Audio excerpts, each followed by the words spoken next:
آپ چینلائز کر سکتے ہیں. انلمیٹڈ، ان کوانٹیفائڈ، ان کیلکولیٹڈ ریسورس کو نہیں آپ کر سکتے. آئی تھنک ہمارا مسئلہ یہ بہت زیادہ ہے. آپ کے پاس اتنی جگہ ہے، اس کے اندر اتنے ہی لوگ آ سکتے ہیں، اور اب ہمارا ملک الحمدللہ کہ ریسورسز ہمارے پاس ہیں، ہر چیز کی ہیں، مگر اگر ہم ایک بالکل ہی وائلڈلی اس کو ڈسٹریبیوٹ ہم کیسے کریں گے؟ یہ بات all bad governance, bad governance ہے جو سب کچھ فرق ڈال رہی ہے ہمارے اور باقی ڈیولپڈ جو کنٹریز ہیں ان میں ہم میں ایک ہی فرق ہے. ہمارے پاس زیادہ ریسورسز ہیں کہ ہم اپنے ملک کو صحیح طریقے سے چلا نہیں رہے ہیں. اس کا مطلب ہے کہ سارے جو بدھیمان ہیں، جو عقل مند لوگ ہیں، ان سب کو اکٹھے ہونے کی ضرورت ہے، سر جوڑنا پڑے گا. ہمارا فرض ہے کہ ہم ابھی تک تو ہم انگلیاں اٹھاتے رہے نا. جی جی، ہمیں اب بیٹھ کے شامل ہونا پڑے گا، ہمیں اسرٹ کرنا پڑے گا. اچھا جو پاپولیشن کہاں جی تو ہم کیسے اسرٹ کریں گے گڈ گورننس؟ یہ جو ہم پاپولیشن پلاننگ کی بات کر رہے ہیں، میں اس ابلاغ کے طالب علم کے طور پر اس کی بہت ساری کیمپینز میں اور اسٹریٹجی میں شامل رہا ہوں، ان کے ٹریننگ پروگرام میں بھی جاتا رہا ہوں. میں جو چیز محسوس کرتا ہوں کہ جو ہمارے یہاں کمی رہ گی، ہوتا یہ ہے کہ ہم دنیا میں ایک کیمپین دیکھتے ہیں اور ہم اللہ کا نام لے کے شروع کر دیتے ہیں، ایگزیکٹلی اس کا ٹرانسلیشن یہ نہیں دیتے کہ اس کا ٹرانسلیشن جو ہے یہاں کے کلچر میں اس کی کمیونیکیشن اس طرح فٹ ہوگی کہ نہیں ہوگی. ہمیں اپنا آبجیکٹو اچیو کرنے سے غرض ہے، راستہ ہو سکتا ہے ہم اپنا اختیار کریں، نتائج ہم اپنی مرضی کے دینا چاہیے. ہم یہ بھی نہیں کرتے، ہم یہ کہتے ہیں کہ جو چیز آئی ہے انگریزی کا لکھا ہوا جملہ ترجمہ بھی وہی کریں. اس کے نتیجہ یہ ہے کہ وہ فوری طور پہ کاؤنٹر پروڈکٹیو ہو جاتی ہے. مثلا یہ جو بات ہم کہتے ہیں نا کہ بھی ابھی یہاں سمینا نے مثال دی کہ جی ہم ایک بچہ کہیں یا دو بچہ کہیں، یہ بات آپ رورل ایریاز میں کہیں گے نا تو لوگ اس سکتے بھی نہیں، وہ دروازہ بند کر لیں گے. پہلے تو یہ نا کہ ہم نے کہنا کیا، بڑی سمپل سی بات ہے، ہم ایک اور دو کے چکر میں کیوں پڑتے ہیں، یا ہم یہ کیوں کہتے ہیں. ہم سمپل اگر ایک چیز پہ فوکس کرتے جو ہم نے آج تک نہیں کی، وہ تھی اسپیسنگ. اور اسپیسنگ کے ساتھ ماں کا دودھ، جس کے بارے میں پوری دنیا میں موومنٹ ہے کہ یہ بوتل جو ہے یہ کلر ہے، کہ بوٹل کو کل کرنے کے کانسیپٹ پہ بات آ رہی ہے کہ یہ 2 سال تک بچے کا دودھ جو ہے یہ اس کا وہ حق ہے. چلڈرن رائٹس کی ہم بات کرتے ہیں، بڑی ہم گفتگو کرتے ہیں.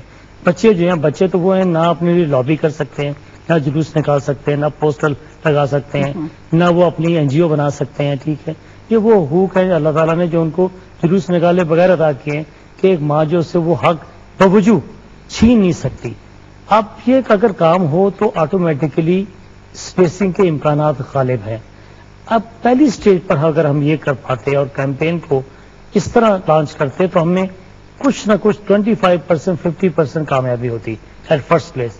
دوسری مینجمنٹ جس کی طرف گورننس کی طرف اشارہ کیا. تیسرے وہ نومیڈک کلچر جو افریقہ میں بھی ہوتا ہے، ہرڈز کا جو ہم آبادی کی بات کرتے ہیں وہ بھی. تو ہم نے اصل میں یہ کیا کہ ہم نے کنفرنٹ کرنا شروع کر دیا.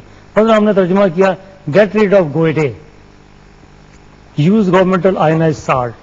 ہم نے ترجمہ کیا گرڈ سے نجات، حکومت کے تصدیق شدہ نمک کا استعمال. ہم نے پوسٹر لگا دیے چترال اور گرڈ کے آئیڈین کی کمی ہے وہاں. ٹھیک، لوگوں نے کیا کیا، لوگ سمجھے کہ لوگوں ترجمہ کرنے کے بعد لوگوں نے وہ آئیڈائز سالٹ استعمال کرنے کی بجائے وہ شروع کیا، اس سے ہائپر ٹینشن بڑھ گئی. اور حالانکہ اس میں ایک لڑکا دکھا دیا، ایک لڑکی دکھا دی. ٹھیک ہے، اور پھر ایک پہلے عورت دکھائی، جیسے یہ گیڑ کی بیماری صرف لڑکی کو ہوتی ہے. پھر انہوں نے لڑکا لڑکی دکھا دیا. ہم نے کہا بھی آپ 2 لڑکے بھی دکھائیں، 2 لڑکیاں بھی دکھائیں.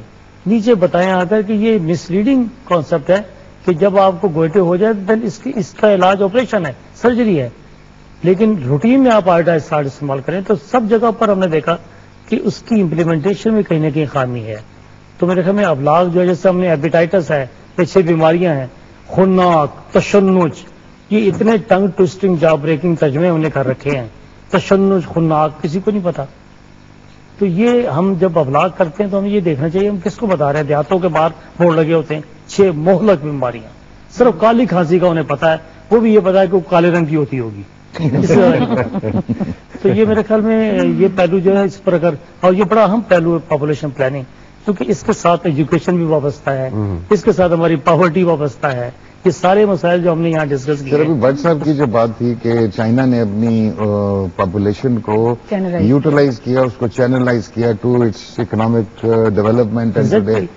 آپ کو وہ نظر آ رہی ہے طریقے سے. پوائنٹ از کہ ہمارے پاس پاپولیشن تو بڑھتی چلی جا رہی ہے لیکن اس پاپولیشن کے لیے ہم نے ذرائع نہیں ڈیولپ اس میں صاحب ایک چیز میں آپ کو بتاؤں, ایک ہمارے یہاں ایک المیہ اور بھی ہے, ہم انسان کو رسپیکٹ بھی نہیں دیتے. رسپیکٹ بھی اس کے پروفیشن کے حساب سے ہے نا. ہمارے ہاں ایک بندہ آفس جاب رکھتا ہے, اس کی کوئی نیوسنس ویلیو ہے تو اس کی سوسائٹی میں جو عزت ملتی ہے وہ ایک ترخان کو, ایک لیبر کرنے والے بندے کو ہم نہیں دیتے. نتیجہ یہ ہے کہ لوگ ہاتھ کے کام کرنے کو اپنے لیے سمجھتے ہیں کہ یہ بڑی ذلت کی کام ہے. یہی ہے ٹیکنیکل جو ایجوکیشن, ووکیشنل ایجوکیشن ہمارے ہاں یہ پروموٹ نہیں ہو سکی.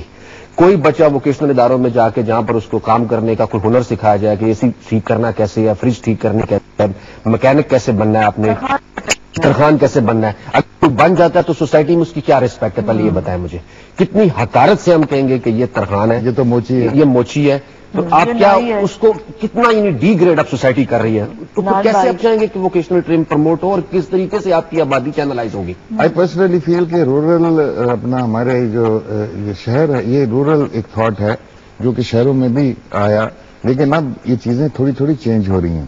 کل کا درزی آج کا ڈیزائنر ہے, اکنامکس چینج ہو رہی ہے and people look at it. It's the same way کہ ایک زمانے میں جب ایک بچہ اپنے باپ کو یہ کہے آج سے 16 سال 20 سال پہلے کہ میں نے فلم پڑھنے جانا ہے, تو father will not tolerate that. وہ کہے گا کہ میں ایک آنا نہیں دوں گا اس کے لیے, تم نے جانا ہے جا کے ڈاکٹر بنو, اکنامکس میں کچھ کر کے آؤ یا کچھ اور کرو. فون آیا تھا نا, اس میں ایک بہت امپورٹنٹ بات یہ بھی تھی کہ ہمارے پاس سنیماز نہیں ہیں. سنیما سب سے زیادہ ڈیموکریٹک انٹرٹینمنٹ ہے پوری دنیا میں, جہاں ہر طبقے کے لوگ آ کے فلم دیکھتے ہیں اکٹھے, ایک ہی ایکسپیرینس سے گزرتے ہیں, ایک ہی وقت میں روتے ہیں, ایک ہی وقت میں ہنستے ہیں. ان کا ایموشن اوپر سے لے کے نیچے تھا, چاہے 2-3 ڈفرنٹ کلاسز میں بیٹھے ہوں, لیکن ان کا ایموشن ایک چل رہا ہوتا ہے. ہم نے وہ چھین لیا اپنے عوام سے. سب سے پہلے ہم نے جو ان کے پاؤں کاٹے ہیں, جو وہ تھی کلیکٹیو انٹرٹینمنٹ. آپ نے ان کو, ہم لوگ یانگ تھے تو یہی ہوتا تھا. سب سے بڑی انٹرٹینمنٹ کیا ہوتی تھی, آپ مووی دیکھنے جا رہے ہیں گھر والوں کے ساتھ. بالکل ٹالرنس تو وہیں سے, وہ لائن لگانا, وہ کیو میں کھڑے ہونا, وہ ٹکٹ لینا, وہ کیو میں ہی دروازے میں جانا, اسی طریقے سے باہر نکلنا. وہاں پہ کوئی افراتفری یا بدتمیزی نہیں, قومی ترانہ شروع ہونا تو کھڑے ہو جانا. تو یہ ہماری ٹریننگ تھی, وہ سنیما جانا ایک ٹریننگ تھی ٹالرنس کے لیے اور جمہوری رویوں کے لیے. اب کیوں میں کھڑے ہو رہا ہے تو ہمارے لیے انسلٹ ہے نا. ہمارے سامنے ایک آدمی آتا ہے, ہم کھڑے اور وہ جا کے اپنا کام کر لیتا ہے, کیوں توڑ کے جاتا ہے, تو ہم بڑا کڑتے رہتے ہیں یار دیکھو یار, اور اس کو انٹرٹین بھی کیا جاتا ہے. وہ جو کیوں توڑ کے گیا اور جس نے اپنا وہ ٹکٹ بھی لے لیا ہے یا کو اپنا بل بھی جمع کروا دیا, اس کو کوئی نہیں. یعنی کہ آئی تھنک جو بھی اگر کوئی صاحب اقتدار یہ سن رہا ہے, پالیسی سن رہے ہیں. جیسے میں ایک لین میں جا رہی ہوں اپنی ڈرائیو کرتے ہوئے, میرے ساتھ میرا بچہ بیٹھا ہوا ہے, وہ دیکھتا اماں تو ایک ہی لین میں ٹھک لگی ہوئی ہے. اچھا, اور ایک گاڑی پیچھے سے آئی ہے, اس نے اس لین میں اور وہ ہو گیا. اس کو تو وہ چیز بہت اپیل کری, بڑا اچھا لگ رہا ہے اس کو یہ. اور یہ ماڈلنگ ہے ساری, یہ آبزرویشن ہے اس کی, اور وہ میری بات شاید اتنی افیکٹو نہیں ہوگی اتنی اس کے لیے جتنی وہ افیکٹو. میں اسباب کو میں بتا رہی تھی, میں نے ان کو ایک فلم ہے چھوٹی سی, میں کاش کہ میں دکھا سکوں کہ وہ ایک فلم ہے بچے کی آواز میں ہے کہ ابا میں آپ کو دیکھ رہا ہوں, آپ کا جو رویہ میری ماں کے ساتھ ہے, میری بہن کے ساتھ ہے, جس طرح آپ دفتر میں جاتے ہیں, جس طرح آپ اپنا پارکنگ ٹکٹ لیتے ہیں, میں دیکھ رہا ہوں. اور جس طرح آپ جب کبھی کوئی چیز آپ کی صحیح نہیں ہوتی تو آپ کس طرح ریئیکٹ کرتے ہیں, وہ میں دیکھ رہا ہوں. آپ کس بات پہ غصہ کرتے ہیں, کس بات کو ہینڈل کرتے ہیں, وہ بھی میں دیکھ رہا ہوں. میں یہ سب دیکھ رہا ہوں کیونکہ میں آپ ہی سے سیکھ رہا ہوں کہ آگے بڑھ کر جب میں باپ بنوں گا تو میں کیا کروں گا. یہ پوری یہ پوئم ہے, اتنی خوبصورت یہ نظم ہے. میں چاہتی ہوں کہ ہم یہ سوچیں کہ ہم صرف خود ایکٹرز نہیں ہیں, لیکن کوئی ہمیں دیکھ بھی رہا ہے کہ جب ہم جو بھی زندگی کے رویے ہم اپنا رہے ہیں, جو بھی ہم زندگی جی رہے ہیں, وہ ہمارے بچے ہمیں دیکھ رہے ہیں اور اسی سے سیکھ رہے ہیں. اور اگر آپ لائٹر سائڈ, میں یہ خواہش کروں گا کہ ایک فلم ایسی ہی بنے جس سے بچایا گیا کہ اماں میں تمہیں دیکھ رہا ہوں, تم کیسے میرے ابا کے پوش آؤٹ کر رہی ہو. کیونکہ جتنی گفتگو جاتی ہے ٹرینڈ پہ, ایسا لگتا ہے گھروں کے اندر کہ جیسے ہر جگہ پہ ہر باپ جو اپنی بیوی کو جو ڈانٹ رہا ہے, اور وہ بیچارہ جتنا بھی پولائٹ ہو. میں ایسے کئی خابندوں کو جانتا ہوں جو بیچارے روزانہ گھر سے ڈانٹ کھا کے آتے ہیں, لیکن شاورزم اتنا ہے خوف کے بارے بتاتے ہی نہیں کسی کو. تھوڑا سا میں نے کہا لائٹر سائڈ کیا, یہ مطلب ایک شریف مرد کا یہ پہچان ہے کہ وہ گھر سے ڈانٹ کھا کے بڑا ڈیموکریٹک رائٹس کو وہ ایکسرسائز نہیں ہے. میرا تھوڑی پاپولیشن کی بات ہو رہی تھی, تو اس سے میں تھوڑی بات, جب تک ہم اپنے لوگوں کو یہ نہیں سکھائیں گے نا کہ 4 بیٹیاں پیدا ہونے کے بعد ہمیں بیٹا ضرور چاہیے یا 3 بیٹے پیدا ہونے کے بعد ہمیں ایک بیٹی ضرور چاہیے. جو چاہیے والی بات ہے نا, یہ ہم اپنے یہ میری آمدن ہے, یہ میرے ہے, اس میں مجھے رہ کے جتنے آپ اگر زیادہ ہے آپ افورڈ کر سکتے ہیں آپ کریں بچے پیدا. بچے بڑی خوبصورت چیز ہے, لیکن ٹریجڈی ہے کہ جو افورڈ کر سکتے ہیں وہ نہیں کرتے. تو یہ جو بات ہے نا 7 بیٹیاں ہیں اور اس کے بعد جو 8واں بچہ لڑکا پیدا ہوتا ہے نا اس پہ ترس آ رہا ہوتا ہے. تو جب تک ہم یہ اپنی رویے نہیں تبدیل کریں گے تو وہ گھر سے جو آپ سیکھتے ہیں وہی لے کے آپ آگے جاتے ہیں. جیسے ابھی ہم ڈاکٹر صاحب نے بڑی اچھی بات کر رہے تھے کہ ہر چیز کی ٹریننگ ہوتی ہے لیکن پیرنٹس بننے کی کوئی ٹریننگ نہیں ہے. ہم ایک دم سے دھکا دیتے ہیں بچوں کو اور وہ پیرنٹس بننے کی بھی ٹریننگ نہیں ہے, کوئی نہیں ہے جو کہ اسکولوں سے ہوتی ہے. جو شہری بننے کی سیوک جو ہے یہ جو ڈیموکریٹک رویے, یہ جمہوری رویوں کی ہم بات کر رہے ہیں, بیسیکلی وہ شروع میں نے یہ کہا تھا جب ہم نے پروگرام شروع کیا تھا کہ وہ آپ کو جینے اور جینے دینے کی جو ایک ٹریننگ ہے نا, کہ آپ نے بھی جینا ہے اور دوسرے نے بھی جینا ہے, وہ بھی اتنا ہی امپورٹنٹ انسان ہے. اور جیسے ہم بات کر رہے تھے بیچ میں ہم کبھی بریک میں کہ ہم نے ابھی تک یہ نہیں سیکھا کہ جو فرق ہے ہمارے درمیان سب انسانوں کے درمیان, اسی کو تو ہم نے سیلیبریٹ کرنا ہے. وہ جو فرق ہے, جو مرد اور عورت میں فرق ہے, وہ سیلیبریٹ کرنا ہے. وہ کمتر یا برتر نہیں ہے. ہمارے سائیکالوجسٹ ہیں وہ کہتے ہیں اپوزٹ سیکس نہیں ہمیں یوز کرنا ہے, ہمیں ادر سیکس آپ کہہ دیں. مطلب کیا فرق ہے ہمارے, اور یہ جو فرق ہے یہ تو اللہ تعالیٰ نے اوپر سے ڈالا ہے. اس فرق کو قبول کرتے ہوئے میں آگے چلنا ہے, اس کو رسپیکٹ سب کام کرنا ہے, سب کام کوئی کام نیچ نہیں ہے اور کوئی کام بہت بڑی. میں ایک سوال سب سے پوچھنا چاہوں گا کہ آج جو ہماری بات ڈیموکریٹک وے آف لائف کے بارے میں ہو رہی ہے کہ کس طرح کہ سوشلسٹ ممالک میں کمیونسٹ ملک جو ہیں جہاں پہ ایکویلٹی کی بات ہوئی, جہاں پہ ایک ریولوشن آیا اور آ کے کہا گیا کہ نہیں کوئی کسی کو ایکسپلائٹ نہیں کرے گا اور انسان جو ہے اس میں اس طرح چلنا ہے, یہ اس کے قائد اور یہ اس کے ضوابط ہیں. اور اس کو کرنے کے لیے, اس کو ایکسرسائز کرنے کے لیے 2 states became kind of police states, یعنی کہ انہوں نے آ کے ہر چیز کو لاک اپ کیا اور اس کو بڑے سٹریس کے ساتھ اور بڑی مطلب طاقتور ہاتھ کے ساتھ وہ پریکٹسز شروع کی. ویئرز جہاں پہ انسان کو فریڈم دیا گیا اور کہا گیا کہ ہاں بھئی یہ تمہارا ڈیموکریٹک رائٹ ہے کہ کس قسم کی زندگی تم گزارنا چاہتے ہو یا کس قسم کی حکومت تم بنانا چاہتے ہو یا کس کو آپ الیکٹ کرنا چاہتے ہو. اگر ان دونوں صورتحال کا آپ موازنہ کریں تو میں سمجھتا ہوں کہ سٹریس کر کے لوگوں کو سپریس کر کے یہ کہنا کہ تم نے اس طرح بہیو کرنا ہے, that was not right. That is why وہ پورا سسٹم جو ہے وہ کلیپس کر گیا, کیونکہ وہ ہیومن سائیکی کے بالکل خلاف تھا کہ انسان کو آپ کبھی بھی پریشرائز کر کے اس کو کمپارٹمنٹلائز نہیں کر سکتے کہ آپ نے اس طرح بہیو کرنا ہے. یہ ساری کی ساری جو لیکن یہ تو صحیح ہے, لیکن جہاں بھی آپ فریڈم کی بات کرتے ہیں میرے نزدیک وہاں پر بھی حدیں ہیں. جی بالکل. جب مکمل آزادی میں بھی ایک حد ہے, ایک ذمہ داری ہے. آپ بغیر ذمہ داری کے نہیں جی سکتے. Freedom with responsibility. Freedom with responsibility. آزادی ہے ہی نام ذمہ داری کا. اگر میں آزاد ہوں انبرائڈل لبرٹی انبرائڈل تو نہیں ہوتی. وہ کہتے ہیں تمہاری آزادی وہاں ختم ہوئی تھی جہاں میری ناک شروع ہوتی ہے. تو کہنے کا مقصد تو لمیٹیشن میں آزادی ہوتی ہے, اور یہی آزادی جو ہے صحیح آزادی ہے جس میں دوسرے کو بھی آزادی ہو نا. یہ آزادی نہ ہو کہ آپ تو آزادی انجوائے کریں دوسرے کی آزادی کی اسٹیک پہ, کہ دوسرے کو محروم کر کے آپ آزادی کو انجوائے کریں. تو وہ تو پھر وہی بات آ گئی نا کہ ٹالرنس اپنے اندر آپ کی ہونی چاہیے. آپ برداشت بھی کریں, کسی کی اگر بات آپ ایگری نہیں کر رہے, کوئی بات سے آپ ایگری نہیں کرتے تو آپ اس کو حق تو دیں کہ وہ اپنی بات کر سکے. یہ تو نہیں کہ آپ یہ چاہیں کہ جو میں کہہ رہا ہوں دوسرا چپ کر کے سنتا رہے صرف, اور میری بات کے ساتھ اگر ڈس ایگری نہ کرے. یہ بنیادی چیز ہے نا, ڈفرنس تو یہ ہے. تو یہ مطلب جو جمہوری رویے کی میں نے بات کی, جب تک یہ نہیں آئے گا اس وقت تک برداشت جو ہے وہ نہیں ہوگی. اور یہی ہمارا میڈیا دکھا رہا ہے کہ اس میں یہ نہیں ہو رہا. وہ ہر بندہ جو ڈسکشن ہو رہی ہیں اس میں ایک آدمی چاہتا ہے کہ اس کی بات دوسرے پر امپوز ہو سکے, اور وہ بات کو کرنے بھی نہیں دیتے, اور اس کو مطلب ایک بندہ بات کر رہا ہے اس کو انٹرپٹ کر کے اپنی بات شروع کر دی, اور اینکرز بھی اسی طریقے سے اس کو.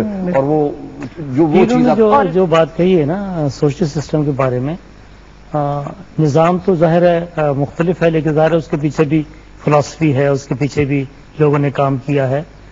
ان لوگوں نے تو یہ کیا کہ اپنا سسٹم جو بھی تھا جس بنیاد پر کھڑا کیا تھا اس کی پوری فلسفی کو ایک سٹرکچرڈ سسٹم میں ڈال دیا, اس کے آئرن کرٹن لگا دیا, باہر سے کوئی اور خیالات نہ آئیں. اپنی جنریشن کو جو ہے انہوں نے اس نالج سے, اس ایڈیالوجی سے اکوپ کیا. ہر چیز کو ریڈیو, ٹیلی ویژن سے لے کر, اخبارات سے لے کر, ایک ہی اخبار اس کے نیچے تک وہی یونیفارم اسٹینڈرڈ آف جو تھا انفارمیشن نیچے تک جاتی رہی. تو سلیبس بھی تان ایک جگہ ٹوٹتی تھی, ایجیٹیٹرز, یہ سب چیزیں, ڈپارٹمنٹ آف پروپیگنڈا, ایک نسل کرتے کرتے کرتے کرتے کسی نے کہا کہ بھی ریئیکشن ہوگا اس کا. انہوں نے کہا جی ریئیکشن ہوتے تک 3 جنریشن تیار ہو چکی ہوں گی, 60-70 سال تو گزار ہی جائے گا. آپ 1917 سے آپ 1929 تک لے لیں, آپ سوری اپنے 1992 تک لے لیں. تو یہ اتنا پیریڈ انہوں نے اس طرح گزارا اسٹرکچر سسٹم کے والے. اسی طرح ڈیموکریٹک سسٹم کے لوگوں نے بھی اپنے پورے سلیبس میں سارا بیسڈ آن ڈیموکریٹک ویلیوز. جی ڈیموکریٹک ویلیوز سے محبت سکھائی, اوڑھنا بچھونا, ان کا ایمان, ان کا فیتھ. لہٰذا وہ سسٹم ورڈ سارا زور دیتے رہے. ہم نے تو یہ کیا کہ ہم نے نہ کوئی سسٹم بنایا, نہ اس کو چلنے دیا, نہ اس کو اپنی سلیبس کا حصہ بنایا, نہ اس کو اوڑھنا بچھونا. اللہ کے سہارے چھوڑ دیا. پھر بھی چلتے چلتے ہم بچ گئے اس حالت میں. آج ہم اس پر اتنی اچھی بحث کر رہے ہیں. تو میں پر امید ہوں اب بھی کہ انشاءاللہ جس کی طرح آپ نے اشارہ کیا کہ بے شمار ہماری جو سیگمنٹ آف پاپولیشن ہے نوجوانوں کا, وہ اس کی کثیر تعداد پڑی ہوئی ہے, جو بے روزگار بھی ہے, جن کو چینلائز کرنا مقصود ہے. ڈسکشن بھی شروع ہو گئی ہے. میڈیا کی ڈائریکشن کریکٹ کرنے کی ضرورت ہے. اگر میڈیا پازیٹو کاموں کی طرف توجہ دے, بجائے اس کے کس طرح پولیٹیکل کنٹامینیشن کی ہر وقت بات ہو رہی ہو, اور سیاست کی بات ہو, حکومت گئی, آج گئی, کب گئی, ہم سارا دن ان چیزوں میں پڑے رہے. میرا خیال ہے کہ ہم بحث کا آغاز کریں جیسے ہو گئی ہے, اور اپنے نظام تعلیم پہ توجہ دیں, پاورٹی کی طرف, ایجوکیشن کی طرف. تو انشاءاللہ تعالی نوجوانوں کے اندر جذبہ ہے, ڈرائیو ہے کہ وہ اپنی مرضی کی چینج لا سکتے ہیں. اچھا, پہلے ہوتا تھا کہ بچے کو صرف گھر میں بڑا لمیٹڈ اس میں انوائرمنٹ میں پلتا تھا, پھر وہ سوسائٹی میں جاتا ہے, سوسائٹی ایک براڈر ایک آ جاتا ہے. لیکن اب تو یہ ہے کہ میڈیا کا اتنا زیادہ رول ہے اس کو, اس کی سائیکی کو بنانے میں, اور اس کی سائیکی کو, یہ جو جمہوری رویوں کی ہم بات کریں, اس کو اس میں بدلنے میں بہت رول ہے. تو میڈیا کو کنٹرول کرنے کی بہت ضرورت ہے کہ میڈیا جو ہے وہ انفارمیٹو ہو, انفارمیشن اتنی ہو کہ وہ پازیٹو انداز میں پہنچے لوگ. ایکچولی میڈیا کو ہم کنٹرول نہیں کر سکتے, میڈیا کو ہم نہیں کر سکتے. ہم ڈیموکریٹس ہیں, میڈیا کو خود اپنے اوپر قدم لگانی پڑے گی. ہم نہیں کر سکتے, جو آپ کہہ رہی ہیں ایک علاج اس کا ہے. دیکھیں, میں ہر جگہ کہتا ہوں کہ ہماری سوسائٹی بحیثیت مجموعی is comprised of passive members. We are all passive members of the society. ہم کڑتے بھی ہیں, پریشان بھی ہوتے ہیں, لیکن اس کا اظہار نہیں کرتے, جس کی طرف سے وہ سوسائٹی کے رول کی بات بھی کی گئی. کتنے ہیں ہم میں سے لوگ, میں خود میڈیا کا اسٹوڈنٹ ہوں, میں نے کتنے لیٹر ٹو ایڈیٹر لکھے ہوں گے کہ میں نے یہ پروگرام دیکھا, مجھے پسند نہیں آیا. یہ ایکٹیو پارٹیسپینٹ ہیں جنہوں نے آپ کو کالیں دی ہیں, ٹھیک ہے. کتنے ہوں گے جو ٹیلی فون کال کر کے کہتے ہوں گے کہ واٹ آر یو ڈوئنگ. کتنے لوگ ہیں جو اس سارے معاملاتوں we should be an active member of the society. اور ہمیں watch dog, media is the watch dog of the society, but somebody should watch the watch dog. تو اگر ہم ایکٹیو ممبر بن جائیں, میڈیا کنزیومر ایکٹیو ہوں, جیسے کنزیومر سوسائٹی ہوتی ہے, ہم سبسکرائب کرتے ہیں اخباریں, ہم چینل سبسکرائب کرتے ہیں, ہم ٹیکس پے کرتے ہیں, تو ہمارے اندر یہ احساس ہو کہ ہم بھی آپ کو واچ کر رہے ہیں. اگر وی ڈونٹ لائک اٹ, لیکن اس سے ایکسپریس کریں. اگر ایکسپریس نہیں کریں گے تو آپ سائلنٹ میجورٹی بن کے بیٹھ جائیں گے, کوئی تبدیلی نہیں آئے گی. اور آپ یقین کریں, آپ ایکسپریس کریں تو فوری طور پر پروگراموں کی ریٹنگ ہوتی ہے, لوگوں کو فکر پڑ جاتی ہے. لیکن وہ دیکھتے ہیں کہ آپ لوگ خاموش ہیں, تو پھر میڈیا جو ہے رسپانسبل ہو جاتا ہے. تو یہ شیئرڈ رسپانسبلٹی ہے کہ جرنلسٹ فرٹرنیٹی کی بھی ہے, میڈیا اونرز کی بھی ہے, اور ہماری بھی ہے جو میڈیا دیکھتے ہیں. اچھا, اس میں ایک اسپیکٹ میرا ذہن میں آ رہا تھا, ہماری سوسائٹی کا ایک ٹرینڈ جس پر ہمیں بات ضرور کرنی چاہیے, وہ شو آف کا ٹرینڈ ہے. ہم لوگ, ہمارا جو مزاج ہے اس میں سادگی نہیں ہے نا. ہم چیزوں کو بہت, ہمارے پاس اگر پیسے ہو تو ہم خرچ کر کے ہیں, اور وہ جب ہم اس کی نمائش کرتے ہیں تو وہ ایک ڈرامہ پی ٹی وی میں اشفاق احمد کا ڈرامہ تھا نا, فمیدہ کی کہانی استانی راحت کی زبانی, وہ ہماری سوسائٹی کا ایک رویہ ہے کہ احساس محرومی تو ہم پیدا کرتے ہیں نا, کہ ہمارے پاس اگر چھوٹی گاڑی میں بھی گزارا ہو سکتا ہے تو بڑی گاڑی ہونی چاہیے, اگر چھوٹے گھر میں بھی پیسہ ہے تو نمائش جو ہے نا, یہ بھی انٹالرنس کا ایک بڑا سورس ہے. آپ پھر کہتے ہیں یار یہ اس میں کون سی خوبی ہے کہ یہ اتنا پریولیج لے رہا ہے, چاہے وہ کرپشن کا پیسہ اور اس کی نمائش بھی کر رہا ہے. یعنی دکھا رہا ہے تو پھر وہ چھینے گا. چھیننے کے لیے پھر وہ کسی قانون کی پرواہ نہیں کرے گا اور پھر وہ اس کے اندر جو ہے وہ ایگریشن آئے گا کہ وہ اپنا حق جو ہے وہ کسی قانونی ضابطے کی پرواہ کیے بغیر لے. تو نمائش کو بھی کم ہونا چاہیے اور شو آف جو ہے اس کو نہیں. جن قوموں نے ترقی کی، چائنیز کی ابھی بات کی، کورینز کی بات کر لیں، یہ جو گاڑیاں بناتے ہیں خود یوز نہیں کرتے. ہم ان کے سب سے بڑے اتنی گاڑیاں جاپان میں نہیں ہوگی جتنی ہمارے ملک میں ہے. تو